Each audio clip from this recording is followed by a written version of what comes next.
make like 100K a year, Mm. which is way more than you need to do this. I work for a Mm-hmm. tech company Mm-hmm. where I do like account management, Account management. sort of like sales. Mm. Basically like helping customers. You have to be able to like sell and be able to convince people to do things they don't want to do. I think Mm-hmm. my role is really just like listening to customers' problems, Mm-hmm. understanding like what their issues are with the software, and then like proposing solutions. Overall, it's been one of those things where you just kind of have to dive in. I think asking forgiveness is easier than asking for permission. Imagine earning a six-figure income while chilling in your own home, not tied to a location, no office, no commute. It's just you and your laptop. You have a freedom to work from anywhere. Sounds like a dream. So in this interview, I'll be interviewing a remote worker named Nick. Thank you for agreeing to do interview with me. In this interview, we'll uncover on how he landed the high-paying remote role, what's his day-to-day look like, and the steps that he took so that you can replicate to land your own high-paying remote job. So if you want to learn how to get into a remote job, make sure to stick around. Without further ado, let's get started. You good? Oh, yeah, good. How are you? I'm good, thank you. Yeah, thank you for your time for doing this. Of course. Yeah, I really appreciate it. And to start off, I just wanna share on why I'm doing this. So basically, Yeah. I'm creating a series on YouTube just to help people who are struggling to find remote work, basically, and or either like transition into working from home. Because sometimes it's not that they don't want to do it; it's just that they don't know where to start or like what skills to have. So yeah, hopefully your story and experience can inspire or like provide actionable steps for the others to follow. Is that okay? For sure. Yeah. For sure. That makes sense. All right. I can tell you a little bit about myself to Mhm. start. Yeah. It's me and my wife. Mhm. We both have been doing this now for almost 3 years. No, that's great. Where we're from the United States. We've basically been kind of doing some time in Europe, some time in Africa, Asia as well. Overall, it's been one of those things where you just kind of have to dive in. For that, there's never going to be a perfect time. So we've got like a lot of things that to share, I guess. All right. Thank you. So yeah, what kind of job do you currently do from home?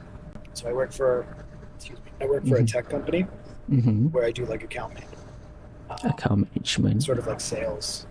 Mm. Basically like helping customers better use the software, better use the app. Mm.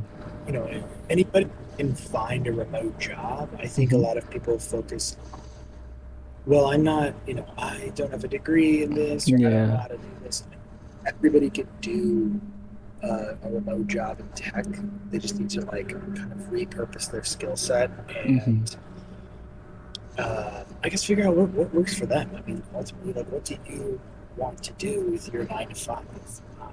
I was very clear with my job where I'm like, hey, I don't care about the money. Like, the money's great, but I don't care about the money. I care about having a good work-life balance Yeah. and being able to, after 5 o'clock, just being able to clock out and be done with my day. So Yeah. that was my whole like. Okay. So, in your current remote job, do you mind mentioning like how much you're making, just like roughly, if it's okay? Yeah. So I make roughly about 6 figures. So like 100K. I make like 100K a year, which is way more than you need to do this type of lifestyle. Yeah, it's comfortable It enough, I definitely would say. helps. Yeah. I mean, it definitely helps to have more money, but you could probably make like half of what I make and still be able to do this. Yeah. All right. And so, what skills and qualifications needed for your job?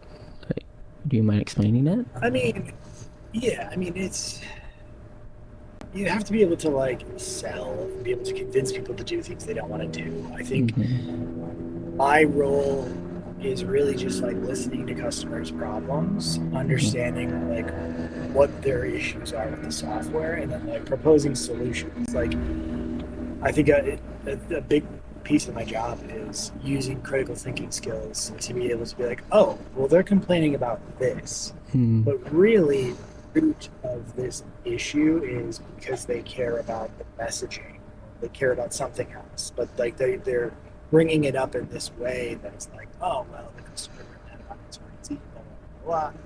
How do you know your customers well enough to be able to use that critical thinking to get to the root of the problem and be like, hey, like I get that we're upset about this. That totally sucks. I would be upset too. But at the end of the day, like you care about your customers. You care about this, this, this. Let's talk about how we can fix that so we can ultimately maybe fix it. No, all right. So basically, what you need is critical thinking and know what your customers need. Is that correct? Yeah. The skills. Yeah, and I think like also just being able to be like a relatable like human being. Yeah. A lot. I am honestly shocked when I talk to like new grads or I don't know, like just people just getting into the workforce and they struggle like to compose an email or like have a conversation in a professional manner. And I'm like, dude, like it's not hard. Yeah. I take it for granted, but I'm like having a professional conversations where your problem shouldn't be this big like formal thing, but it's a skill that you practice. That's something you just like grow up. Yeah, especially right now, like with ChatGPT and everything, like all the emails Oh, they're yeah. just sent to ChatGPT, and ChatGPT is great. I think it's definitely like a tool. yeah, But at the end of the day, like one of That- the things that a lot of sales struggle with is like the salespeople think they're going to sell over email. Like they're like, oh, well, I can just email 100 times, and then they'll eventually say yes with my wonderfully crafted ChatGPT emails. yeah, That's fine if you want to, you know, if you want to get their attention or like annoy the shit out of them. But like Yeah. you need to pick up the phone. You need to book meetings. You need to talk to people in order to sell the product. You cannot sell things. correct. I mean, you Plus, can, the but ChatGPT really doesn't it's gonna be sound different. like human. That's the main thing. It's like sounds so robotic, so general, and not personalized to that specific customer, which is why it's not gonna work, to be honest, with ChatGPT. Right, and it's like, again, until you know what your customers actually need by talking to them, having a conversation rather than, you know, you crafting this big ass email and then they email you back about it. Like, you need to talk to people to convince them to do things. Yeah, correct. Okay. So yeah, just one more thing I would like to ask, like, how's the, what are the roadmaps to your journey like? Like when you first starting, how did you manage to, you know, actually find out about the tech job that you're currently in? So I've been in tech pretty much my entire professional career. Like, I used to work in an office. I worked for a number of different startups, kind of doing the same thing straight out of university. When COVID happened, we all started working from home. I think like what people don't think about is every single app on your phone, every single website that you visit, every place that you visit on the internet has a team of people that sell ads or that support that product, and you could be part of that team. So like what I did when I was just like, hey, I use this app, I use this delivery app, I use this reviews app, or whatever, and just started applying like crazy. Eventually, I got a job that was like entry level with answering phones and stuff, but it was just like, you know, you got to do what you got to do, and just get a job that's going to get your foot. Oh yeah. So where did you apply for the job? Like, if you don't mind, in LinkedIn or? Yeah, it was a lot of LinkedIn. It was a lot of, you know, going on their individual websites. But I think LinkedIn, as long as you type in like account manager, remote only, I think that's really like a good place to start. I mean, at the end of the day, like trying to get a new job is the same thing as like if you're trying to send somebody something. The more contacts out there, the more no's you're going to get. But ultimately, like somebody will give you a yes. And eventually get an interview, and then better at interviewing. That's at least like my thoughts. Yeah. Speaking of, by the way, you are like the first interviewee that I got. I got like too many no's. So yeah, Oh, cool, just man. keep on I trying. know. I know a lot of people are like, well, what's it to me? Like, it's Yeah, like I get that time a lot actually. is like the most valuable resource. And I'm like, you know what? Like, I've done a few of these before, and some of them offer compensation, some of them are just like whatever. And like, I don't know if my knowledge and just like experiences can help somebody else kind Mm. of lead to this type of lifestyle. Like, I'd be happy to share. Um, Especially like when you're looking in that subreddit, like the Mhm. digital nomad subreddit, Oh people that are yeah, just like, it's kind of toxic to be just honest. like it's super toxic, and also like people just asking for advice. And people are like, read the rules, or like read Yeah. this. Blah, blah. Like, did you not do any research? I'm like, to be fair, did you not do any research? But also, like, you need to be a Mhm. dick. Yeah, that's true. We're all trying to do the same shit here. Yeah, we're Like, what trying the our hell? best here. Yeah, so what are the tools and software that is essential for your current work from home job? Is there any tools you would like to recommend or? I mean, Salesforce. Like, honestly, like if you know how to use a Windows computer, if you know how to use a Mm. Mac computer, and then if you know how to like craft an email, it sounds professional enough. Like, use Zoom a lot. Mm-hmm. Most jobs, honestly, a lot of people get caught up in well, I don't know how to use a Windows, or I don't know how to use a Mac, or like, I don't know how am I going to make phone calls. Like, people get caught up in the semantics of, well, I don't know how to use Salesforce or like whatever. And I'm like, Mm-hmm. look, the job will teach you when you get on the Yeah, role. yeah. As long as you don't try to, bullshit them and be like, oh, I'm an Excel wizard. I definitely know how to use Excel. And then day one, they expect you to do all these functions and stuff you don't know what to And do. yeah. As long as you don't try to do that, like, you're gonna be fine. They're gonna teach you how to do it. They're gonna teach you their specific way to use Salesforce or whatever. Mhm. Um, There will so I be mean, as long as you know how training, right, in during the yeah, job, so it's yeah. fine. Yeah. So do you think certifications or courses are necessary for your work from home positions? I mean, I think it helps if you have no other experience. Like, Mm. if you're in a position where you're like, I've never worked in tech, I've never worked remote, this is my Mm. first job. I think getting like a degree or like a certification, I think it's helpful. Mm-hmm. Would that be the factor in whether or not you get a job? Not really. Probably not. Mm. I honestly think that like getting a job is like, I mean, 80% being relatable and just being like a human being in the interviews, and then the other Yeah. 20% is on job knowledge. Mm-hmm. Um, so, I mean, I come across in my interviews when I interview for jobs as like this chill guy where I'm like, hey, I know what I'm talking about. If I don't know what I'm talking about, I will at least like tell you up front, like, hey, that's a really good question. Nobody's ever asked that before. I actually don't know. I could Yeah. look at this interview and answer, but I Uh, just haven't done research. yeah. Like, So just that's the basically type just of people be that yourself, right? right. Just be yourself, and it's like this person on the other end of your interview Mm. is a person. They have a Yeah. house. They have a family. They It's just have normal animals. human Maybe being. a normal person, and they're just like, can I stand to work 40 hours a week with this other person on the other end of this call? Yeah. If so, great. You're going to be a good fit. I think Mm-hmm. especially that um, personality factor or like the yourself factor is Yeah. important trying to get your first job, like your first remote job. Like, Yep. just be yourself. Just relax. It's okay. You don't have to wear a suit to this fucking thing. Like, nobody Yeah. cares. Correct. All right. So yeah, just one more question. If someone watching this and wanted to land a work from home job in the next 3 months, or what 3 steps would you give them immediately? Like, Yeah. I would say practice your interview skills, number one. I think it's really big to be able to have like canned responses to, not hmm, canned responses, but like you kind of already know what questions are going to ask. Like, mhm. what are your Strengths. weaknesses? Yeah. Like, yeah, it's like, what are some of the things that like you see yourself doing in 5 years? Or like, whatever. Just like practice doing an interview, like even record yourself doing an interview. That's Yeah. I think helpful. that's a great one. Just doing something like that. Yeah.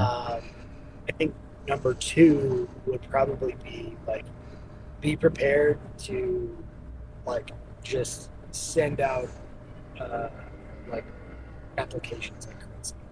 Mhm. When I was trying to get a new job, this was like before we left America. Mhm. Uh, I was I was actively applying at 10 different jobs per day, Oh wow. and like obviously like like we just talked about, it's a numbers game. If you apply Mhm. for 7 jobs in a week, and then let's say 5 of them get back to you and say, hey, like we're gonna move forward with an interview. Two of Mhm. those work out the second interview, and then one of them gets you to the end goal. It's like cool. To get one end interview, you have to Mhm. apply to 7, Yeah. roughly. Yep. Close ratio. Like that's how many interviews you can close.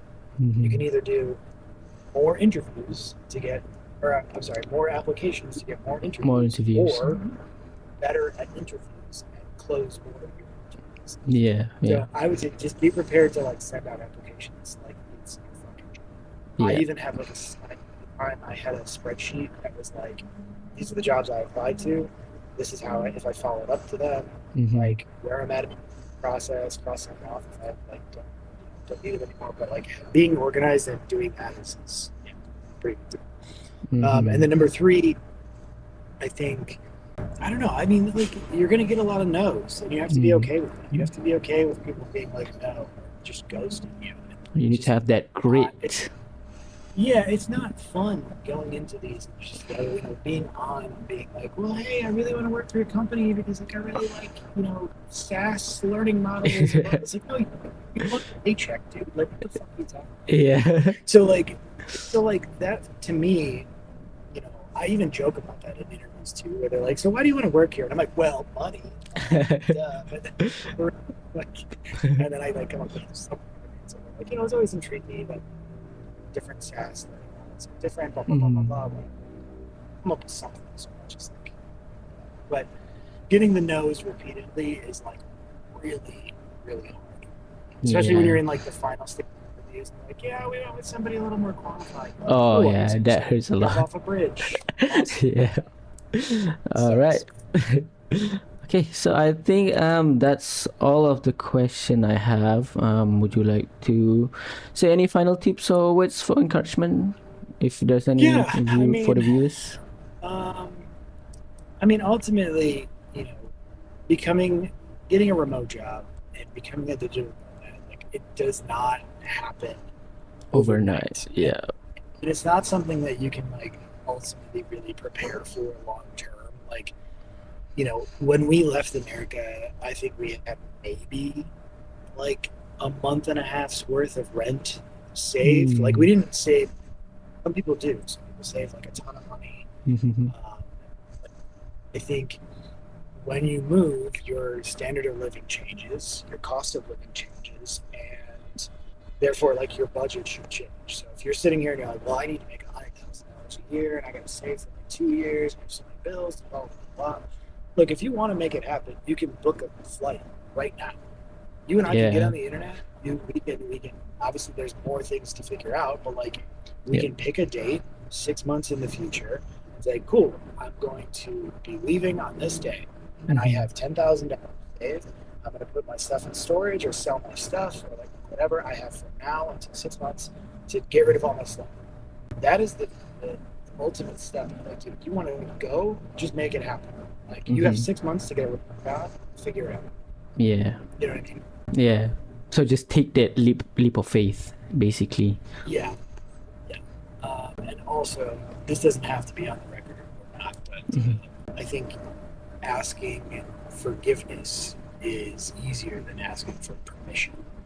You Yeah. can put that in whatever context you'd like to put that, but True. yeah, I like that quote. Nice. yeah. Okay. So I think that would be the end of it. Sounds great. I appreciate it. Thanks, man. See ya. All I'll right, end the thanks. call now. Bye. Bye.